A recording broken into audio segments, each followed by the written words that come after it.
Oke teman-teman, pada video kali ini saya akan membahas security mobile computing atau security komputasi bergerak.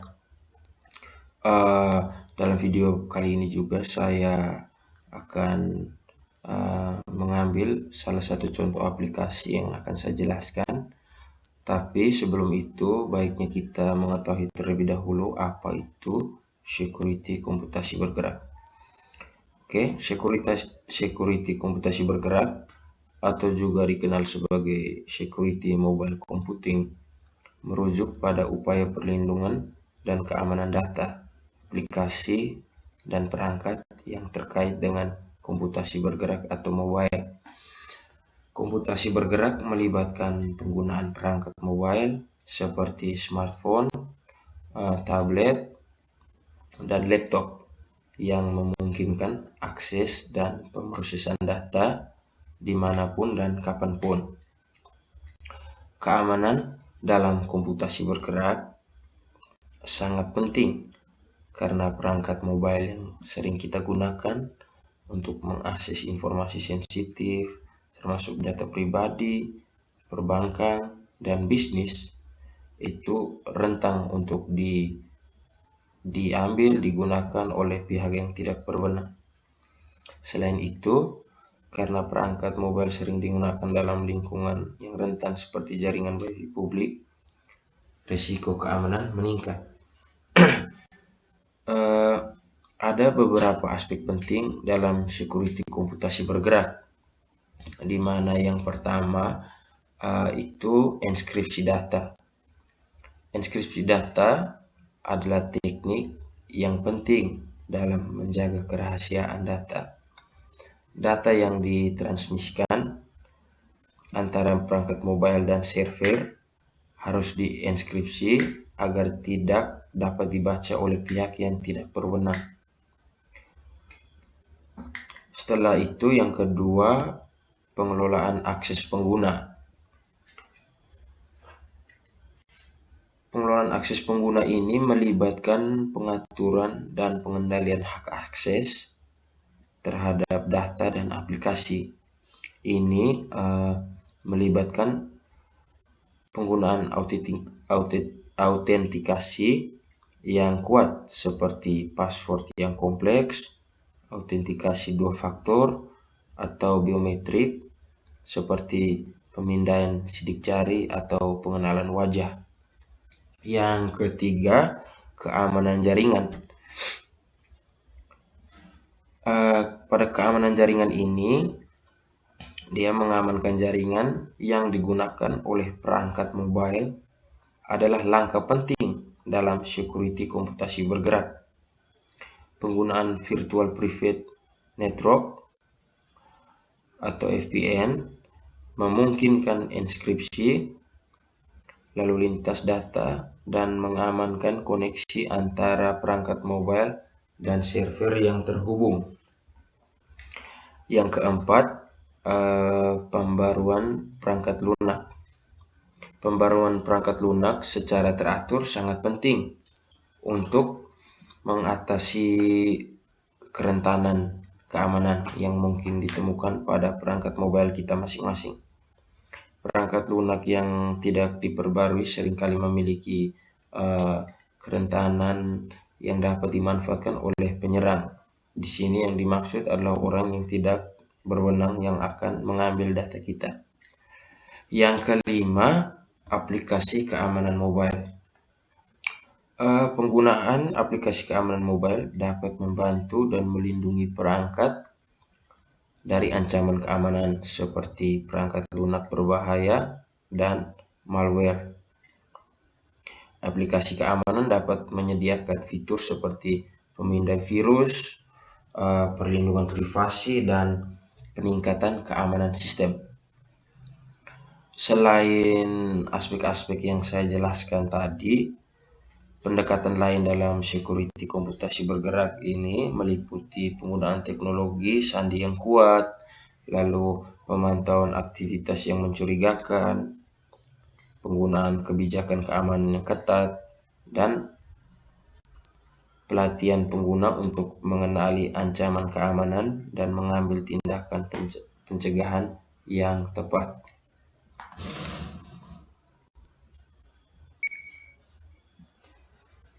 Setelah itu apa ya?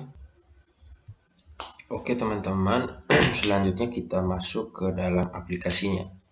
Di sini saya menggunakan aplikasi Brimo. Jadi saya akan menjelaskan apa ini aplikasi Brimo dan sebagainya. Oke, aplikasi Brimo adalah sebuah aplikasi mobile yang disediakan oleh Bank Rakyat Indonesia atau BRI untuk memudahkan nasabahnya dalam melakukan berbagai transaksi perbankan melalui ponsel pintar. Brimo sendiri merupakan kependekan dari BRI Mobile. Aplikasi Brimo memiliki beberapa fitur yang berguna bagi nasabah BRI, antara lain yang pertama, transfer dana.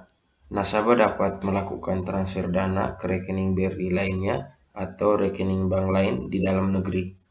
Lalu yang kedua, pembayaran tagihan, di mana nasabah dapat membayar berbagai macam tagihan seperti tagihan listrik, tagihan telepon, tagihan air, dan lain-lain melalui aplikasi ini. Yang ketiga, pembelian produk. Aplikasi Brimo juga menyediakan fitur pembelian produk seperti tiket pesawat, tiket kereta api, voucher belanja, dan sebagainya. Yang berikut, penarikan tunai.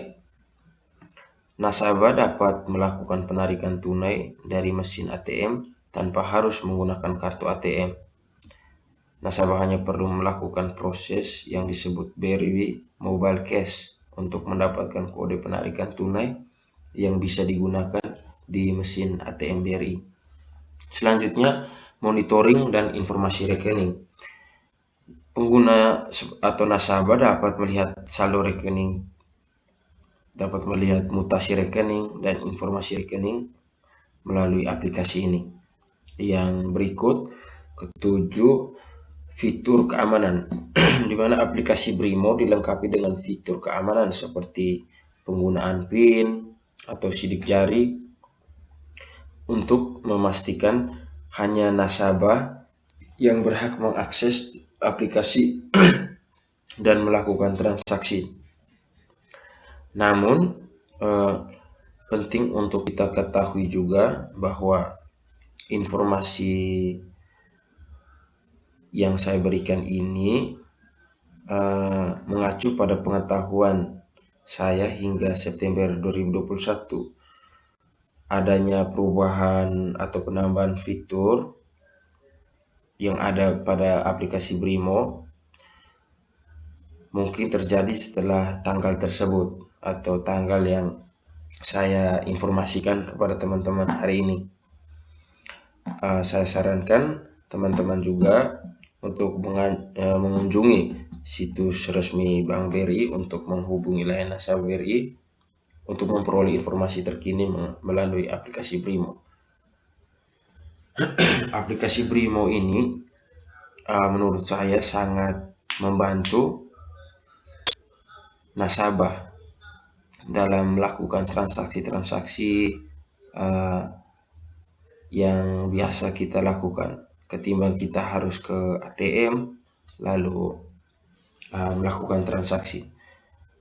Setidaknya dia bisa menghemat waktu, tenaga, dan bisa diakses dengan mudah karena menggunakan ponsel dimanapun dan kapanpun.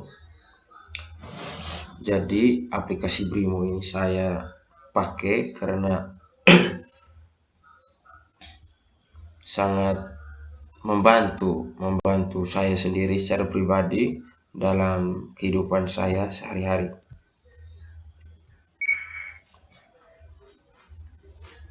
Saya bahas kekurangan dan kelebihan pada aplikasi ini. Penjelasan saya tentang aplikasi Brimo ini yang saya jelaskan tadi secara tidak langsung telah memberikan kelebihan-kelebihan pada aplikasi Brimo ini, di mana tadi saya menyebutkan yang pertama kemudahan penggunaan, di mana ini aplikasi ini memberikan fitur-fitur yang mudah untuk pengguna pakai, lalu keamanan yang terjaga menggunakan sidik jari. Sekarang saya bahas tentang kekurangan dari aplikasi ini sendiri. Selain fitur-fitur yang diberikan pada aplikasi Brimo, ada juga fitur-fitur yang kurang atau kekurangannya itu keterbatasan fitur.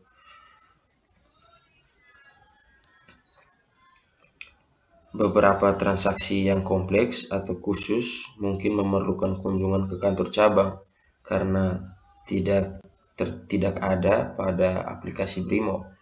Lalu kekurangan kedua, ketergantungan pada koneksi internet, di mana untuk kita gunakan aplikasi Brimo kita harus memiliki akses internet yang stabil.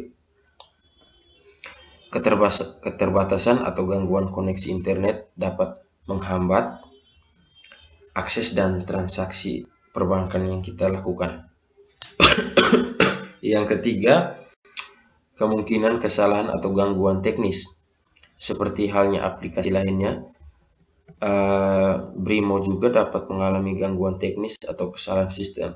Ini dapat mempengaruhi kenyamanan dan kendala dalam melakukan transaksi perbankan. Saya ambil contoh seperti pengalaman pribadi saya ketika saya hendak melakukan pembelian pulsa pada aplikasi Brimo. Jadi sampai saat ini aplikasi Brimo yang saya pakai, yang saya beli pulsa, itu pulsanya belum masuk namun saldonya sudah terpotong.